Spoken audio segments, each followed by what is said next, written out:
به ونتوكل عليه ونعوذ بالله من شرور أنفسنا ومن سيئات أعمالنا من يهده الله فلا مضل له ومن يضلل فلا هادي له ونشهد أن لا إله إلا الله وحده لا شريك له ونشهد أن سيدنا ومولانا محمدا عبده ورسوله صلى الله تعالى عليه وعلى آله وصحبه وبارك وسلم.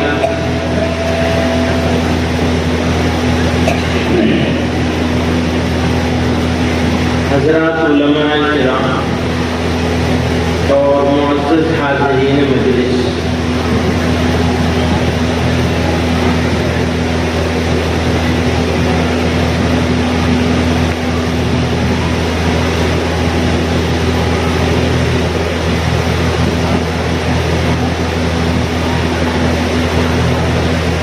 ابھی مولانا تقریر فرما رہے تھے اور یہ بتا رہے تھے کہ معاملات کو صحیح کرنا کتنا ضروری ہے.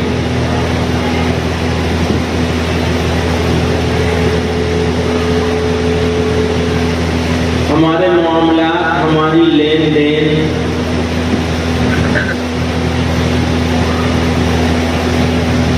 ہمارا چال چلن،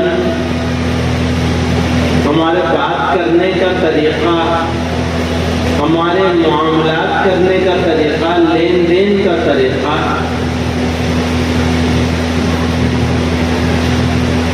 یہ ہماری دنیا اور آخرت دونوں جہان کی عزتوں اور ذلتوں کا فیصلہ کرے گا.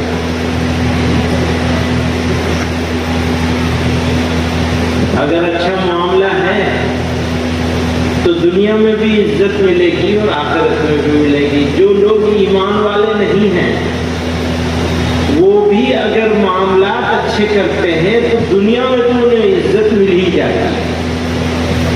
کوئی آدمی سچا ہو تو وہ مسلمان ہو یا نہ ہو، اگر سچا ہے تو اس کی بات ہم اور آپ بھی اگر سنتے ہیں تو کہتے ہیں یہ آدمی تو یہ سچ بولنے والا ہے، کہتے ہیں نا.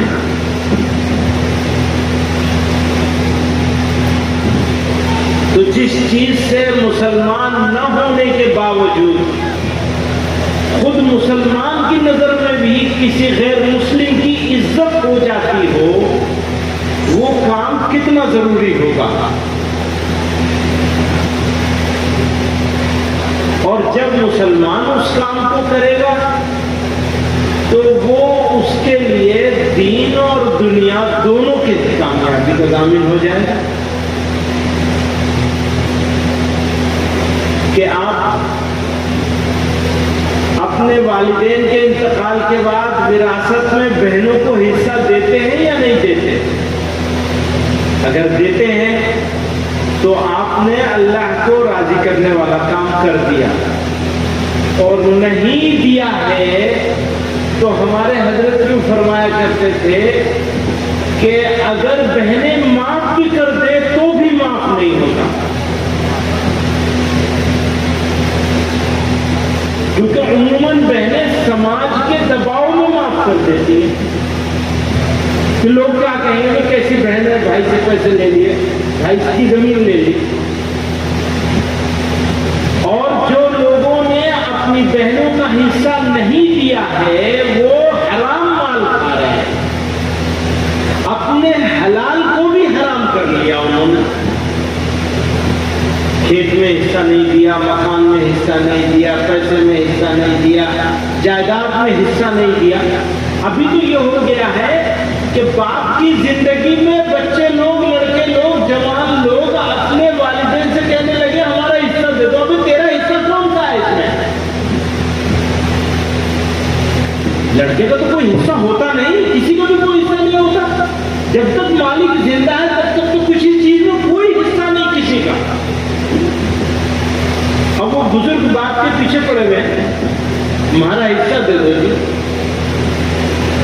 یہ ایک قصہ نہیں ہے، پورے سماج میں ناسور بن گیا ہے. بدتمیزی کرتے ہیں لڑکے اپنے والدین کے ساتھ، بوڑھے باپ کے ساتھ.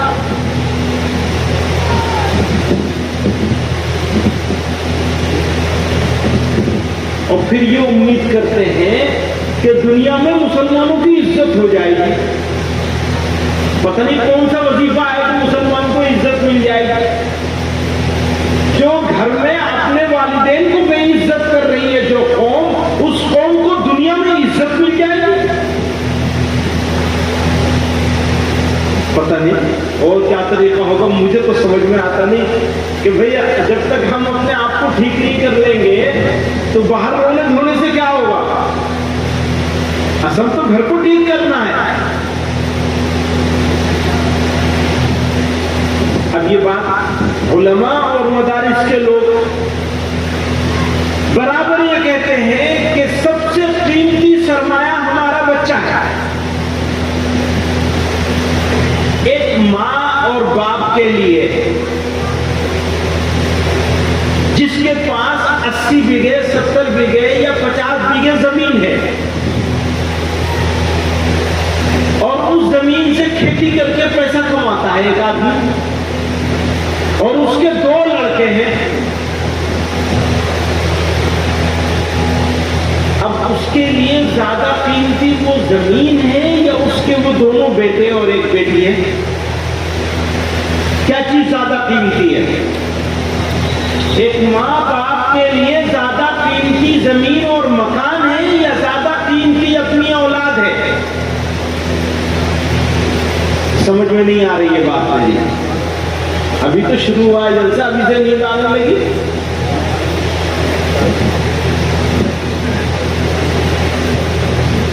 اگر کسی وجہ سے مکان ٹوٹ جائے چلا جائے تو اللہ موقع دے گا، توفیق دے گا، دوسرا بھی بن سکتا ہے. اولاد دے کے کیا ہوگا؟ اب اولاد کے جانے کا مطلب یہ کہ خدا نہ خاصہ کسی کی اولاد مر جائے تو وہ افسوس، دکھ، صدمہ، تکلیف ساری چیزیں ہیں. لیکن کسی کی اولاد زندہ رہے اور وہ ناخلف ہو جائے، کہنا نہ ماننے والی ہو جائے، والدین کے حقوق کو نظر انداز کرنے والی ہو جائے، بد کردار ہو جائے، بدتمیز ہو جائے. ابھی مہاراشٹر کا قصہ ہے. ایک مسلمان لڑکے نے اپنے باپ کو زندہ جلا دیا، کسی اور نے نہیں. وہ بیٹا تھا اور مسلمان تھا. کسی بات کو غصے میں آ گیا، پیٹرول چھڑک کے آگ لگا دیا. تو بجھانے آ رہے تھے پڑوس کے لوگ تو دروازہ بند کر دیا، اندر گھسنے نہیں دیا.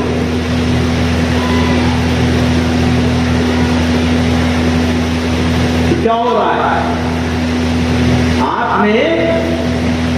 آپ سے مراد مسلمانوں نے عموماً زیادہ قیمتی مال کو سمجھ لیا اور اولاد کی قیمت پہچانے نہیں آیا. اس لیے یہ مدرسے بنائے گئے کہ ایسی اولاد، آپ کی ایسی اولاد تیار کر دی جائے جو آپ کا اکرام کرے، آپ کی خدمت کرے بڑھاپے میں، آپ کا سہارا بن جائے، آپ کے لیے کارآمد بن جائے. یعنی وہ جو قیمتی سے قیمتی چیز ہے آپ کی، وہ آپ کا ہیرا ہے، ابھی وہ پتھر ہے، اس کو تراش کے ہیرا بنا دیا جائے. اس لیے مدرسہ بنایا ہے. پوری دنیا میں کوئی قوم ایسی نہیں ہے جو اس طرح اپنے بچوں تعلیم کے لیے کوشش کرتی ہو جس طرح اس بر صغیر کے مسلمان مسلمانوں نے اور خصوصاً انڈیا ہندوستان کے مسلمانوں نے کیا ہے. یہ آپ کی زندگی کی سب سے قیمتی چیز ہے جو آپ کی سب سے قیمتی چیز کی حفاظت کے لیے بنائی گئی. اس لیے کہتے ہیں بچوں کو مدرسوں میں پڑھاؤ. آپ کہتے ہیں نہیں جی کالج میں پڑھائیں گے، اچھی بات ہے، آپ اسکول کالج میں پڑھا لیجیے، لیکن بچوں کی تربیت کا تو انتظام کیجیے. اگر بچے کی تربیت کا انتظام نہیں ہے غور کیجیے گا. میری باتوں کو لوگ ادھر سے ادھر رکھ دیتے ہیں، ادھر ادھر سے کاٹ دیتے ہیں، بیچ کی دکھا دیتے ہیں. اس لیے کہہ رہا ہوں غور کیجیے گا. دوبارہ کہتا ہوں، اگر بچے کی تعلیم کے ساتھ تربیت کا انتظام نہیں ہے تو چاہے آپ مدرسے میں پڑھا رہے ہو چاہے اسکول میں پڑھا رہے ہو، اس پڑھانے کا کوئی فائدہ نہیں. تعلیم اور تربیت یہ دونوں ساتھ ہوں تو آپ مدرسے میں پڑھائیے یا اسکول میں پڑھائیے. اس کو یہ معلوم ہونا چاہیے کہ آپ باپ ہیں اور آپ کو اس کہنے کی اجازت نہیں ہے بچے کے لیے. اس کو معلوم ہونا چاہیے چاہے کہیں پڑھ رہا ہو، اور ایسا بالکل نہیں ہونا چاہیے کہ وہ کہیں نہ پڑھ رہا ہو یعنی جاہل رہ جائے. اس سے بڑا ظلم اولاد کے اوپر کچھ نہیں ہو سکتا. ہرگز ہرگز کوئی بچی اور بچہ تعلیم سے محروم نہیں رہنا چاہیے، نہ بچی نہ بچہ. بچے کی تعلیم ضروری ہے، بچے کی اس سے بھی زیادہ ضروری ہے. کیونکہ جاہل ماں کی گود میں جو ہماری اگلی نسل، وہ تو مستقبل کی ماں ہے نا، ہماری نسل اس کی گود میں پل رہی ہے. وہ جاہل ہوگی تو بچے کیسے پڑھے لکھے ہوں گے؟ پہلا مدرسہ پہلا اسکول تو ماں کا گود ہی ہوتا ہے. ماں کی گود پہلا مدرسہ ہوتا ہے. بچی تعلیم یافتہ ہوگی، مہذب ہوگی، صحیح تربیت کی گئی ہوگی. اسلامی حمیت، اسلام کی حمیت کو سادہ زبان میں کیا کہیں گے؟ یعنی اسلام کی غیرت اس کے دل میں ہوگی، اس ماں کے دل میں تو باغیرت اولاد پیدا ہوگی. اور ماں کے دل میں غیرت نہیں ہوگی، حمیت نہیں ہوگی تو بغیرت اولاد پیدا ہوگی. ہمیں یہ دیکھنا ہے ہم کیسی زندگی گزار رہے ہیں، ہمارے بزرگوں نے کیسی گزاری اور ہماری اگلی نسل کیسی زندگی گزاری.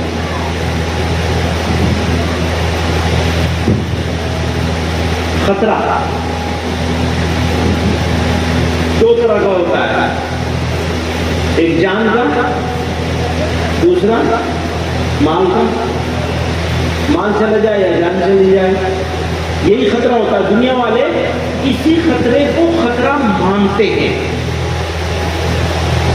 مال کے خطرے کو، جان کے خطرے کو، یہ دو طرح کے خطروں کو خطرہ مانا جاتا ہے. دنیا میں مانا جاتا ہے.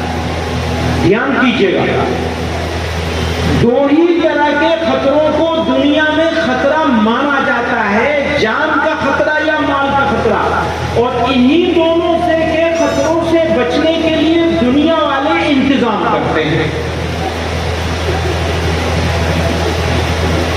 لیکن ایک تیسرا خطرہ ہے جو ان دونوں خطروں سے بڑا خطرہ ہے. وہ کیا ہے؟ ایمان کا. ایمان ہے تو سب کچھ ہے، ایمان نہیں تو کچھ نہیں ہے. بہت پرانی بات ہے. میں بڑودہ میں ایک فساد ہوا. سڑک کے کنارے کچھ مسجد اور کچھ قبریں تھیں جن کو توڑ کر سڑک کو چوڑا کیا جا رہا. اس پر جھگڑا ہو گیا، پولیس کی گولی چلی اور 5 لوگ شہید ہو گئے، مارے گئے. اور فساد زیادہ ہوا تو ایک مسلمان انجینئر اپنی کمپنی سے چھٹی کر کے شام کو اپنی کار چلا کے گھر آ رہا تھا. چوراہے پر ہجوم نے اس کو گھیر لیا اور اس کی گاڑی میں اس کو زندہ جلا دیا گیا. اس کا انتقال ہو گیا، اسی میں زندہ جلا. تو میں دہلی سے بڑودہ گیا، احمد آباد گیا، وہاں سے بڑودہ گیا، 50 کی جگہوں پہ گیا، اور اس مرحوم انجینئر کے گھر گیا۔ تو 4 چھوٹے چھوٹے بچے تھے اس کے، ان کے گھر گئے، تعزیت وغیرہ کری۔ پھر میں واپس ہو رہا تھا، تو ہم جس گاڑی میں بیٹھے تھے ہمارے ساتھی لوگ بیٹھے تھے۔ میں نے ایک سوال کیا اپنے ساتھیوں سے، مجھے یہ بتاؤ یہ آدمی جس کو زندہ جلایا ہے، اس کی زندگی چلی گئی اور اس کے اوپر جو ظلم ہوا، ہم لوگوں کو اس ظلم کے خلاف لڑنا چاہیے یا نہیں لڑنا چاہیے؟ تو سب نے بغیر سوچے کہا ہاں ضرور لڑنا چاہیے۔ میں نے کہا اچھا یہ بتاؤ اس کی عمر 28 سال تھی، یہ کامیاب ہوا ہے یا ناکام ہوا؟ تو کسی کی سمجھ میں نہیں آ رہا تھا کہ اس کا کیا جواب دے۔ میں نے کہا یہ کامیاب ہو گیا، اللہ کا نام لینے کی وجہ سے، مسلمان ہونے کی وجہ سے، ایمان والا ہونے کی وجہ سے اس کو زندہ جلا کر مار دیا گیا، یہ تو کامیاب ہو گیا۔ مجھے اس بات کا یقین ہے، میں نے اپنے ساتھیوں سے کہا کہ پروردگار نے فرشتوں کو حکم دیا ہوگا کہ جاؤ لال قالین بچھا کے پھولوں کی خوشبوؤں میں سجا کے لے کے آؤ اسے میرے پاس، میرے اس بندے کو میری وجہ سے مارا ہے، میرا نام لیوا ہونے کی وجہ سے مارا ہے۔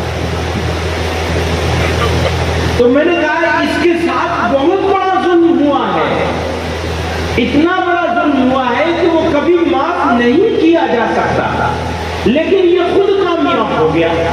امتحان ہمارا ہے کہ ہم اس کے اوپر ظلم کرنے والے لوگوں کے خلاف کس طرح لڑائی کرتے ہیں، یہ ہمارا امتحان ہے، وہ تو کامیاب ہو گیا۔ میں نے کہا مجھے اب یہ بتاؤ تم کہ جو آدمی زندہ رہا اور خدا نخواستہ ایمان سے محروم ہو گیا، کوئی سازش کر کے کچھ لوگوں کی سازش کی وجہ سے یا ہماری نااہلی کی وجہ سے کچھ مسلمان ایمان سے محروم ہو گئے، تو وہ زیادہ بڑا ظلم ہے یا یہ زیادہ بڑا ظلم ہے؟ آپ سمجھ رہے ہیں؟ کسی کو مار دینا زیادہ بڑا ظلم ہے یا کسی کو ایمان سے محروم کر دینا زیادہ بڑا ظلم ہے؟ ایمان سے محروم کر دینا زیادہ بڑا ظلم ہے۔ تو معلوم یہ ہوا کہ زندگی اور جان اور مال بچانے کی فکر کرنے سے زیادہ ایمان بچانے کی فکر کرنا ضروری ہے، کیونکہ ان ساری چیزوں سے زیادہ قیمتی ایمان ہے۔ ہم لوگ سنا کرتے ہیں کہ مومن کا جو ہے وہ مومن جو ہے اس کی زندگی تو موت میں شروع ہوتی ہے، یہی سنا ہے نا بچپن سے، اور سنا بھی ہے اور یقین بھی ہے، خالی سنا نہیں ہے بلکہ یقین ہے اس پر۔ اب جب یقین ہے تو اس کا اظہار ہونا چاہیے نا۔ اظہار کرنے کا طریقہ کیا ہے؟ اپنے لیے، اپنے دوستوں کے لیے، اپنے رشتہ داروں کے لیے، اپنے تعلق والے لوگوں کے لیے یہ فکر ہمارے دل میں رہنی چاہیے کہ ہمارا ایمان ہماری موت تک کیسے باقی ہے۔ حضرت شیخ عبد القادر جیلانی رحمۃ اللہ علیہ سے کسی نے پوچھا، کسی منہ لگے نے، اجی اتنے بڑے تو پیر ہو گئے آپ، اور اب بھی بس ہر وقت اسی ایک کام میں لگے ہوئے ہو، چاہیے کیا اللہ میاں سے؟ آپ کیا چاہتے ہیں؟ کتنی عبادت کرتے ہیں؟ ہر وقت اس عبادت میں ہی لگے ہوئے ہیں، تو آپ کی آرزو کیا ہے، تمنا کیا ہے؟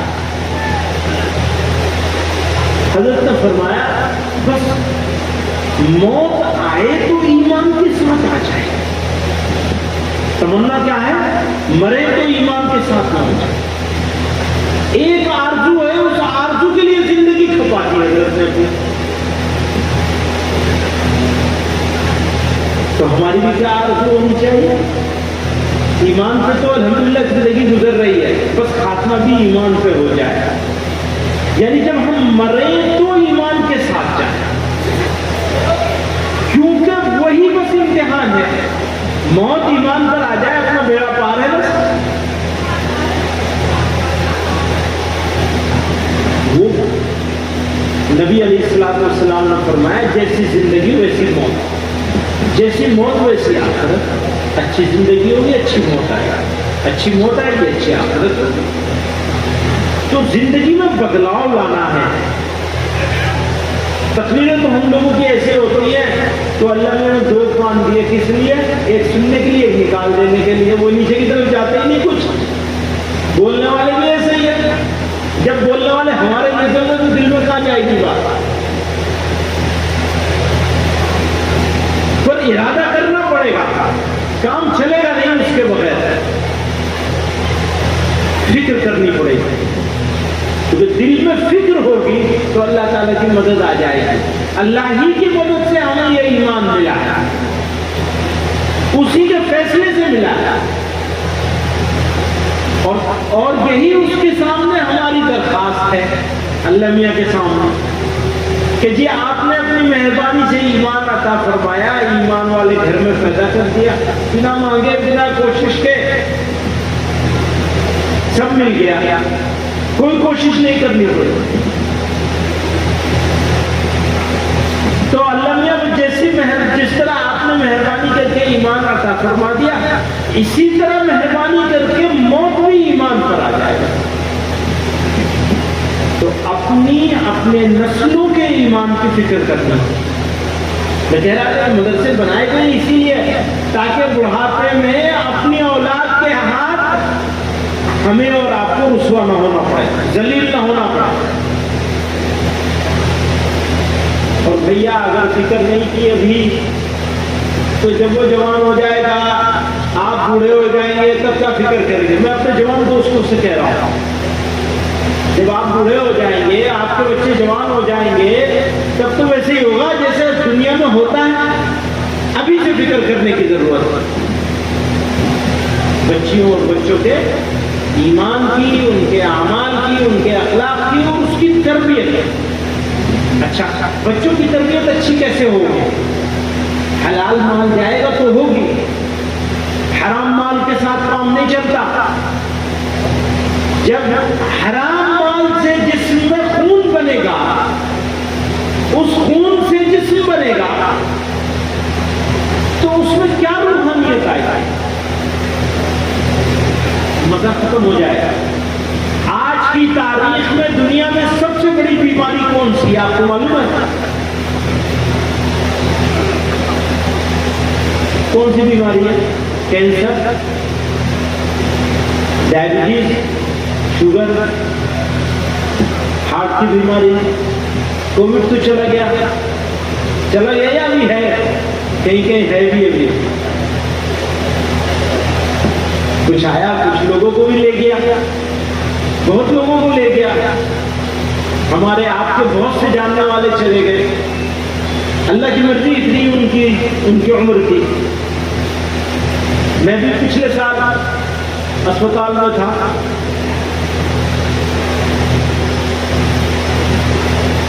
اور یہ جلسہ بھی شاید 4 سال کے بعد ہو رہا ہے، 3 سال، یہ 4تھا سال ہے نا بھیا؟ 2 سال کا وقت، 3را سال ہے. تو یہ بتاؤ کون سی بیماری ہے جو سب سے زیادہ دنیا میں پھیلی ہوئی ہے؟ پتا نہیں، میں ہی بتاتا ہوں. بولیے، زور سے بولیے. سنائی نہیں دے رہا ہے کیا؟ حرام روزی. نہیں، حرام روزی تو وجہ ہے بیماری کی. بیماری کیا ہے؟ دنیا میں ایک بیماری ایسی پھیلی ہوئی ہے جس نے آدمی کی زندگی کو بالکل برباد کر دیا، اور وہ بیماری نظر نہیں آتی. وہ بیماری ہے زندگی کا مزہ چلا گیا، بے کیف ہو گئی زندگی. مزہ چلا، زندگی کی لذت جاتی رہی، اللہ نے چھین لی وہ حرام کی وجہ سے۔ حلال روزی 40 دن کھا کے دیکھ لو، آپ کے کھانے کی، آپ کی صبح کی، آپ کے شام کی لذت بدل جائے گا۔ اور کسان کی آمدنی سے زیادہ تو حلال، آسانی سے حلال روزی کمانا کسان سے زیادہ آسان کسی کے لیے نہیں۔ تو دودھ میں ملاوٹ کر کے بیچنا بند کر دو،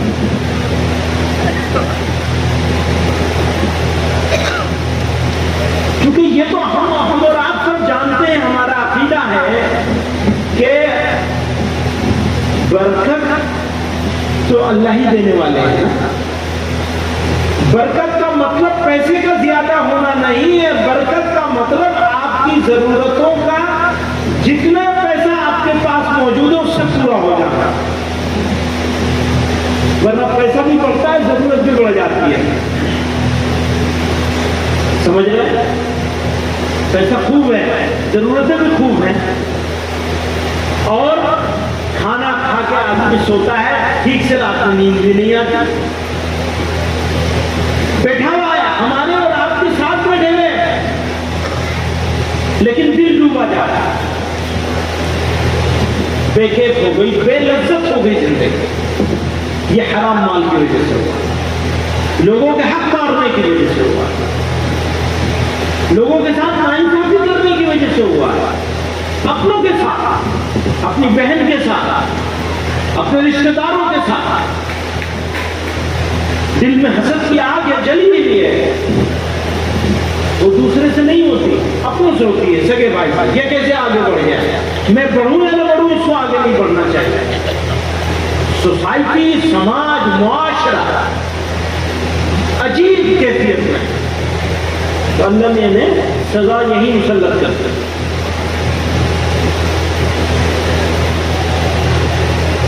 ومن اعرض عن ذکری فإن له معیشة ضنکا ونحشره یوم القیامة اعمى۔ اللہ تعالیٰ کے فرما رہے ہیں جس نے میرے ذکر سے اعراض کیا، بچ گیا، بچا، چھوڑ دیا میرے ذکر کو، تو اس کی زندگی گھٹی گھٹی ہوگی۔ معیشت ضنکا کا ترجمہ ہمارے حضرت شیخ الہند رحمۃ اللہ علیہ نے کیا، گھٹی گھٹی زندگی۔ یہ دنیا کی سزا ہے، دنیا میں مل کے رہے گی، گھٹی گھٹی زندگی ہوتی ہے۔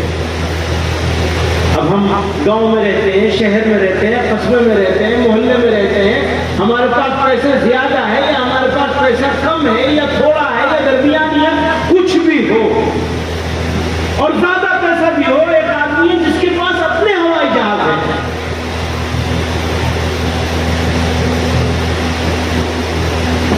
صبح اٹھتے ہیں تو مزہ نہیں ہے، دوپہر میں ہے تو مزہ نہیں ہے، شام ہے تو مزہ نہیں ہے، رات ہے تو مزہ نہیں ہے۔ آپ یہ مت سمجھیے کہ آپ غریب ہیں تو آپ کو مزہ نہیں ہے، جی نہیں، جو امیر ہیں ان کو بھی مزہ نہیں ہے، جو غریب ہیں ان کو بھی مزہ نہیں ہے۔ اور جس نے حلال اپنا لیا، اللہ تعالیٰ کی طرف رجوع کر لیا، وہ امیر ہو یا غریب ہو، وہ امیر ہو جاتا ہے۔ امیری کا تعلق مال سے نہیں ہے، امیری کا تعلق تو دل کی کیفیت سے، آپ کا دل کیسا ہے، وہ قلب مریض ہے، قلب میت ہے یا قلب سلیم ہے۔ اگر آپ کا دل قلب سلیم ہے تو آپ امیر ترین آدمی ہیں۔ امبانی آپ کے پیر ٹکو کر میں، اگر آپ کے پاس قلب سلیم ہے اور قلب مریض ہے تو پھر کہنے ہی کیا۔ اور جن کا قلب مردہ ہوتا ہے ان کی بات ہی نہیں کر رہا ہوں میں، مردہ دلوں کی بات نہیں کر رہا ہوں، بیمار دلوں کی بات ہے۔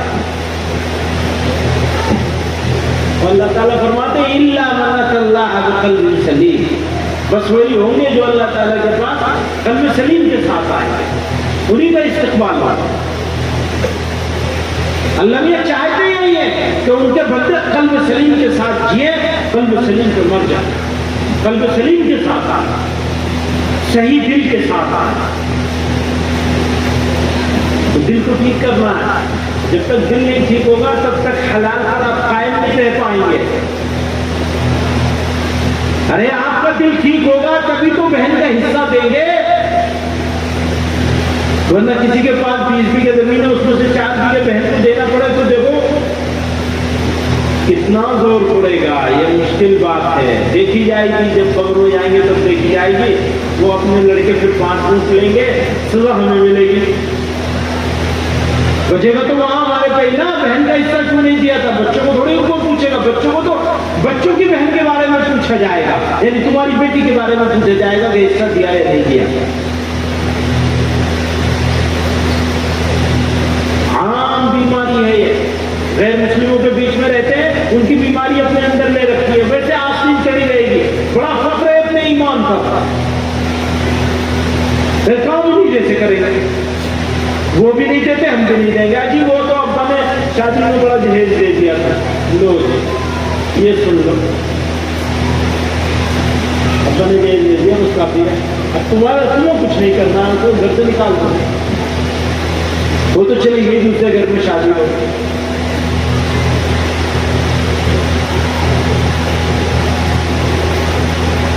دوستوں میں نے 2 باتیں ہیں. ایک بات کہی ہے ایمان کا کی اہمیت اپنے لیے، اپنی اگلی نسلوں کے لیے. اگر آپ نے اپنے لیے اور اپنی نسلوں کے لیے ایمان کی اہمیت، ایمان کی حفاظت، ایمانی تقاضے، ایمانی غیرت، ایمانی حمیت اس کی فکر کری تو اللہ تعالیٰ انعام میں آپ کا بڑھاپا آسانی سے گزر پائے گا. نیک اولاد ہوگی، اللہ سے ڈرنے والی ہوگی، آپ کی خدمت کرے گی، آپ کا سہارا بنے گی، آپ کے دل کی ٹھنڈک بنے گی.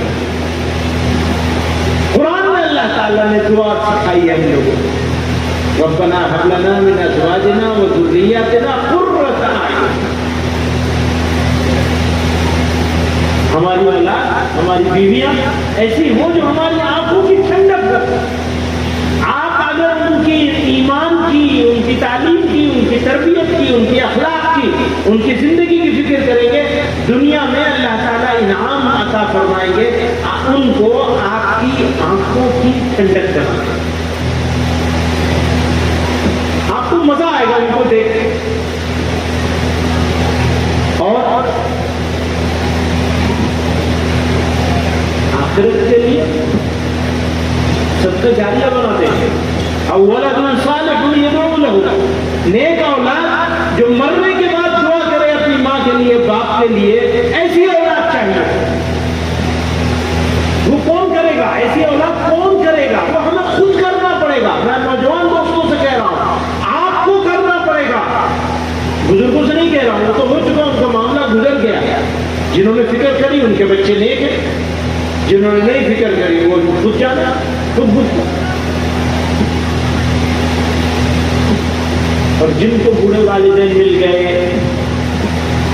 اور انہوں نے اپنی والدین کی خدمت نہیں کی، خدمت کر کے اللہ میاں کو راضی نہیں کیا، والدین یا والدین میں سے کوئی ایک موجود ہے اور خدمت کر کے اللہ میاں کو راضی نہیں کیا ہے، تو ان کے لیے دردناک عذاب. اور جس نے اف بھی کر دیا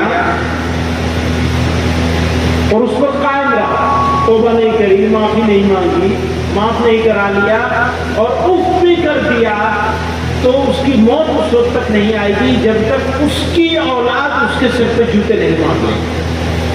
یہ ایسی گیند ہے، دیوار پہ جتنی زور سے مارو گے اس سے زیادہ زور سے واپس آئے گی.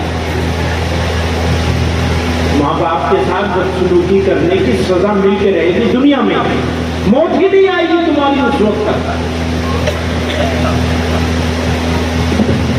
اور دوسری بات، ایک بات ایمان کی حفاظت ہے اور دوسرے حلال، اس کی فکر کرنا اور حلال، تاکہ دین و دنیا دونوں جہان نعمتیں مل جائیں اور دنیا میں آپ جنت کا مزہ لے لیں. پرسکون زندگی ہوگی، اطمینان کی زندگی ہوگی. ہو سکتا ہے مال کم ہو لیکن مزے والا مال ہوگا. چٹنی روٹی کھاؤ گے اور متنجن سے زیادہ مزہ پاؤ. یہ طے بات، متنجن والے کو مزہ نہیں ملتا اگر حرام کھاؤ. ہاں حلال ہو تو بہت اچھی بات ہے.